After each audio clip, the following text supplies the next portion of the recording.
One. Good morning, everyone. Welcome to Good Morning Cannabis. I have a good friend of mine who's my guest today, Enrique, and many of you know him. And I'm going to let him introduce himself, tell a little bit about his background, and then my question to you, Enrique, is going to tell us about the local New Jersey market, since that's where we all are, and what we are in right now, and what we could expect in the next 3 to 6 months. Enrique, tell everyone who you are and take it away, my friend. Thank you, amigo. Yes, I'm Enrique Lavin. I'm publisher and editor of NJ Cannabis Insider. It's a B2B publication. We're considered the paper or publication of record for the cannabis space in New Jersey. We come out of the NJ.com newsroom under the NJ Advanced Media umbrella. I've been with the company for about 20 years, and NJ Cannabis Insider is celebrating its 5th anniversary this year. In fact, March 1st would have been the actual first issue that came out in 2018. Wow. And so we are, revving up to celebrate. And with that, we have a series of events scheduled for the year. One of the things that we've been doing for years with our events is making sure it serves the business community as best as it can, in terms of not only bringing thought leadership, newsmakers, the knowledge that you need to thrive and succeed, but also taking note of what's happening currently. So this year, you're going to see that we're creating different spaces, speed networking spaces, spotlight on women-owned businesses and social equity businesses, in addition to the vendors that we have on our exhibitor floor, and another spotlight on education, because these are the institutions that are going to train the future workforce. So to your question, Todd, what can we see in the next 3 to 6 months? Well, in February, we will have gone through the new regulations that were approved by the CRC, the Cannabis Regulatory Commission, which will give us a new sort of blueprint to follow. These are sort of tweaking the gears, as it were, after the launch of the market. There are a few things in there that are of note, including the understanding that that some operators need a lot more time to convert from a conditional to an annual license. You're going to see more news about consumption lounges. This is a big deal for what we thought those of us who've been hoping for legalization for decades thought we were going to get an Amsterdam-like experience where you can walk into a coffee shop and enjoy yourself rather than going into a bar. And but you're also going to see expansion of state programs, such as the New Jersey Business Action Center creating a technical assistance program for small businesses, in particular, having a mindset to help illicit operators get on board as licensed operators, the legacy to legal conversation that we've been having here in the state.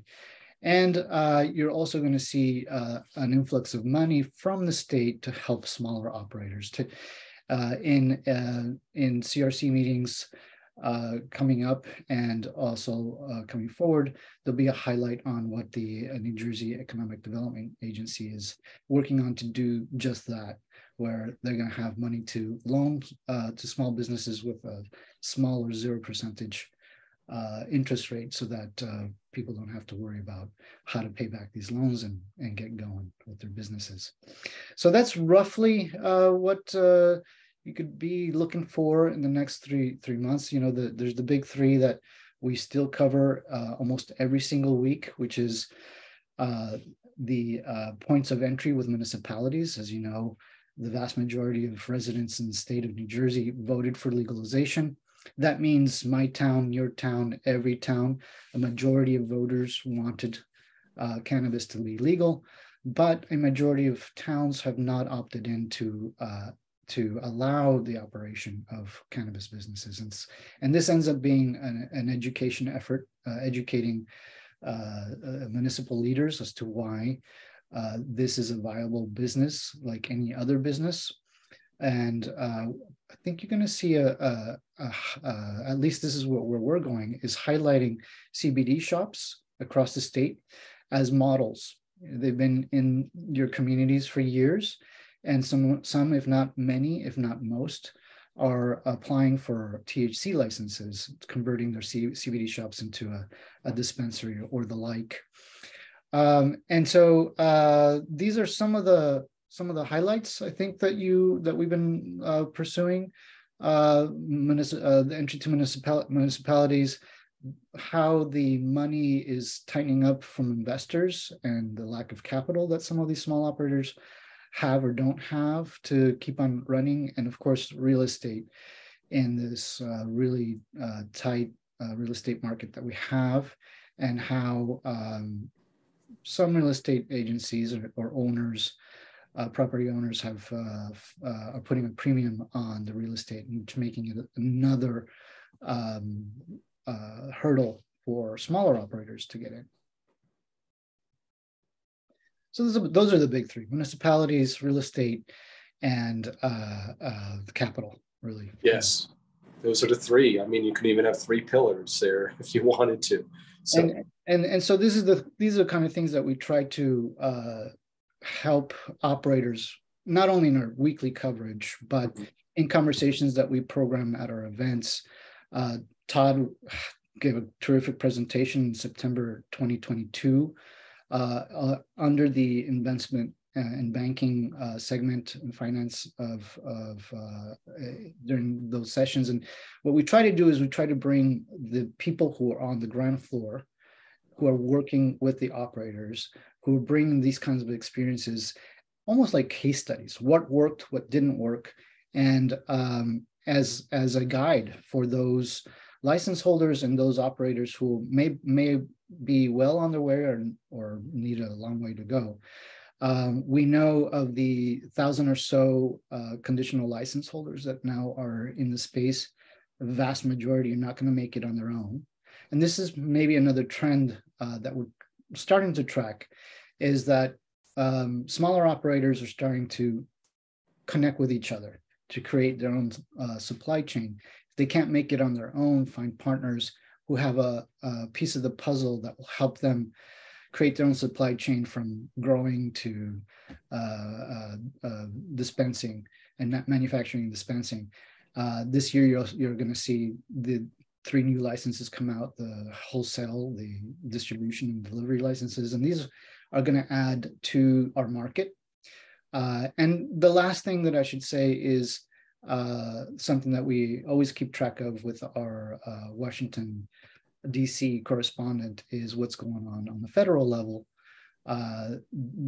It's likely that we'll be on pause for a while now that the House of Representatives is majority Republican. However, we have seen movement on the GOP side to move into the pro-cannabis side, because they see the potential in the business there, and that it helps smaller communities and small businesses have another opportunity to create their own businesses and bring value to their local communities. It's great. So Enrique, I mean, this is very helpful, and I'll do a shout out. The events that these folks do are fantastic. They really do bring people together, and I love being at them. They're a lot of fun. But if folks wanted to get in touch with you or all the people who support you, what's the easiest and best way to get in touch with you? Yeah, so first you can find me directly whenever you want. Probably the best way is through LinkedIn, and it's linkedin.com/Enrique Lavin. It's ENRIQUE-LAVIN. My email address is elavin@njadvancedmedia.com. And then, of course, our publication is on nj.com. It's nj.com/cannabis-insider. And you can find our content there. And also my contact information is many times underneath the articles that I write or that NJ Cannabis Insider writes. So 3 ways to find us. It's excellent. Well, thank you, my friend, for being part of Good Morning Cannabis. And I will definitely be seeing you at the different events and maybe somewhere else too. But I just wanted to thank everyone for tuning in and Enrique, thank you for being my guest on Good Morning Cannabis. Always a pleasure, Todd. Thank you for having me. It's so fun to hang out with you. Always fun. And I get all my tips on my hair from Enrique, just in case anyone is wondering. Right on. Okay, take care, my friend. We'll see you soon. Okay, bye now.